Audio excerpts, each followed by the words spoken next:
Hello दोस्तों, हम शुरू करेंगे 3 दिसंबर 2022 का करंट अफेयर।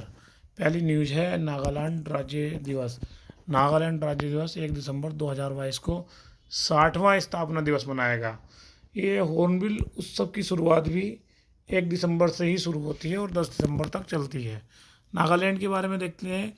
ये प्रारंभ में असम का हिस्सा था, जो 1963 में राज्य का दर्जा प्राप्त हुआ और 1964 में पहली बार स्वतंत्र रूप से चुनी हुई सरकार ने इस पर वो किया। इसकी राजधानी कोहिमा, जो कि नागालैंड के दक्षिण में है। इसकी जलवायु की बात करें तो मानसूनी है, आर्द्र और शुष्क है। इसकी औसत वर्षा 70 से 100 इंच तक है। दक्षिण पश्चिम मानसून इसका मई से सितंबर तक रहता है। अगर जैव विविधता की बात करें तो 1/6 पर वन है, जिसमें मुख्य रूप से ताड़, रतन, बांस के पौधे हैं। झूम खेती अधिकतर यूज़ होती है यहाँ पर। इसके राज्य पशु की बात करें तो मिथुन गयाल है।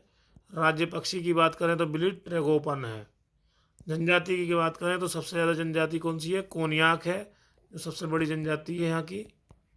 उसके बाद आओस, तांगखुल, सेमास, अंगमी।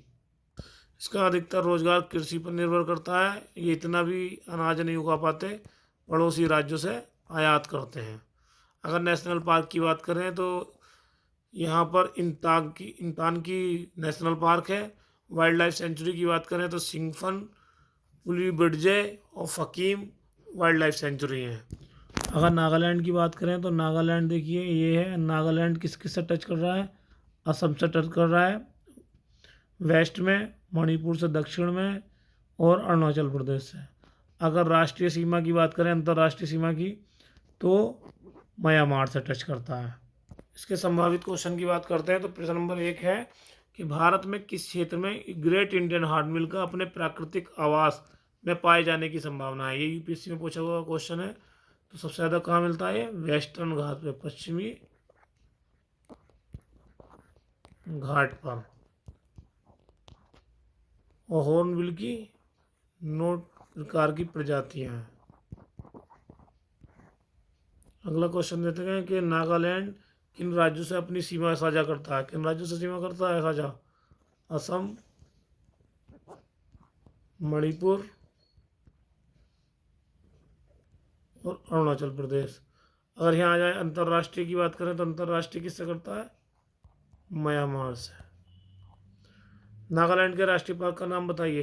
नागालैंड के राष्ट्रीय पार्क का नाम क्या है? इंतानकी। ठीक है। अगर वाइल्ड लाइफ सेंचुरी की बात करें तो सिंगफन, पुलिबर्जे और फकीम। हाल ही में जनजाति विकास रिपोर्ट प्रकाशित हुई है। ये भारतीय ग्रामीण आजीविका फाउंडेशन के द्वारा की गई है। ये किसके द्वारा गठित किया गया है फाउंडेशन? केंद्रीय ग्रामीण विकास मंत्रालय द्वारा। ये 1947 से अब तक की मतलब ये पहली पहल है। 2011 की अगर जनगणना की बात करें तो जनजाति कितनी है? 8.66% जनजाति है भारत में, जिसमें टोटल जनजाति का 80% भाग कहाँ रहता है? मध्य भारत में, जनजाति समुदाय का।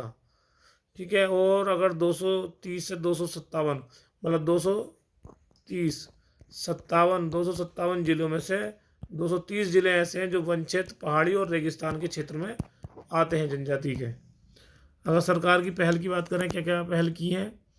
एकलव्य मॉडल आवासीय विद्यालय, ट्राइफेड, जनजातीय स्कूलों का डिजिटल परिवर्तन, विशेष रूप से कमजोर जनजातीय समूह का विकास, प्रधानमंत्री वन योजना।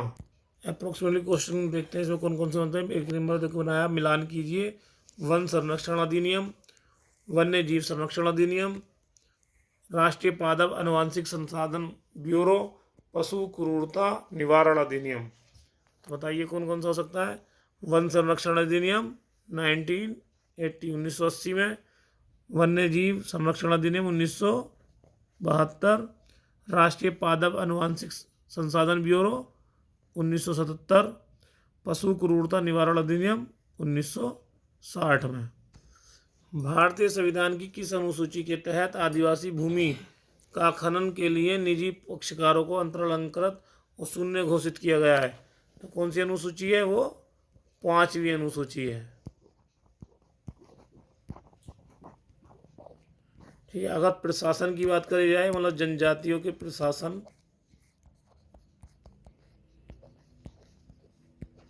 तो भी ये 5वीं अनुसूची है, प्रशासन भी 5वीं अनुसूची में आता है। अगर 6ठी अनुसूची में बात करें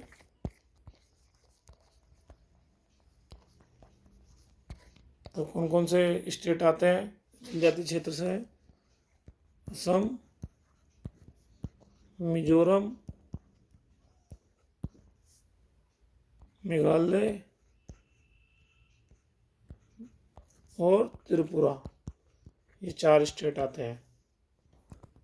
क्वेश्चन है, राष्ट्रीय स्तर पर अनुसूचित जनजाति और पारंपरिक वन निवासी वन अधिकारी को मान्यता अधिनियम 2006 किस मंत्रालय के अंतर आता है? ये जनजाति मंत्रालय के, जनजातीय कल्याण मंत्रालय के अंदर आता है।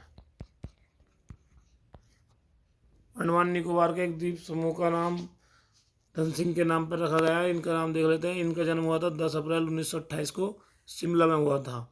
8 अगस्त 1949 को वह गोरखा राइफल की पहली बटालियन में शामिल हुए थे। अक्टूबर 1962 में गलवान के समीप उनकी चौकी की 600 चीनी सैनिकों को हमला किया था।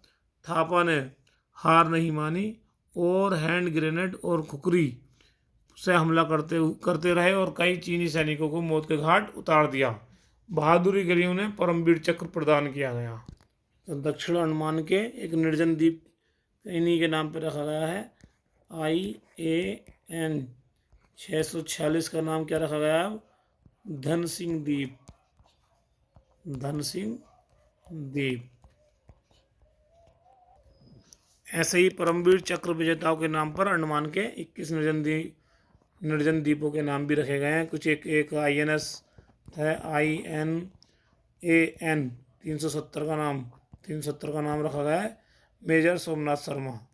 उससे पहले लगा दिया है बस, ये मेजर सोमनाथ शर्मा।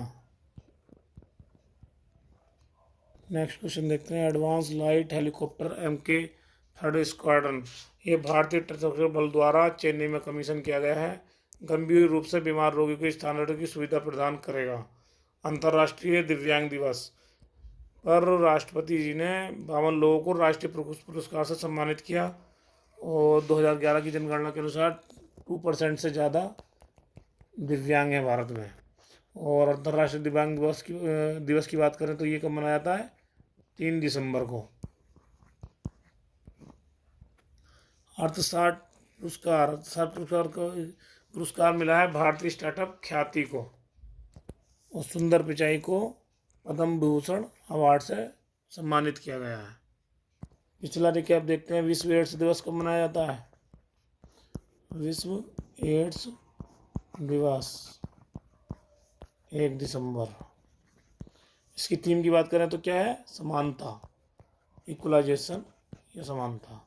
ठीक है। अगर इसकी बात करें कि सबसे ज़्यादा एड्स के मरीज कौन से स्टेट में, तो सबसे ज़्यादा है महाराष्ट्र में, उसके बाद आंध्र प्रदेश, उसके बाद कर्नाटक। WHO ने मंकी पॉक्स का नाम अब रख कर क्या कर दिया गया है? मंकी पॉक्स का नाम रख के अब एमपॉक्स कर दिया है। अब यूरोपिया को क्या कर दिया है? यूरोपिया खुदरा डिजिटल मुद्रा बन गई है। खुदरा डिजिटल मुद्रा। लिथियम ट्रायंगल राष्ट्र कौन कौन से हैं? ऐसा कौन कौन से हैं? अर्जेंटीना और बोल्विया, चिली। सुप्रीम कोर्ट ने एक महिला पीठ बनाई है, वो कितने नंबर की है? वो तीसरी में है, तीसरी पीठ है। पहली कब बैठी थी? 2013 में, दूसरी 2018 में। दोस्तों आज के लिए इतना ही। Thank you.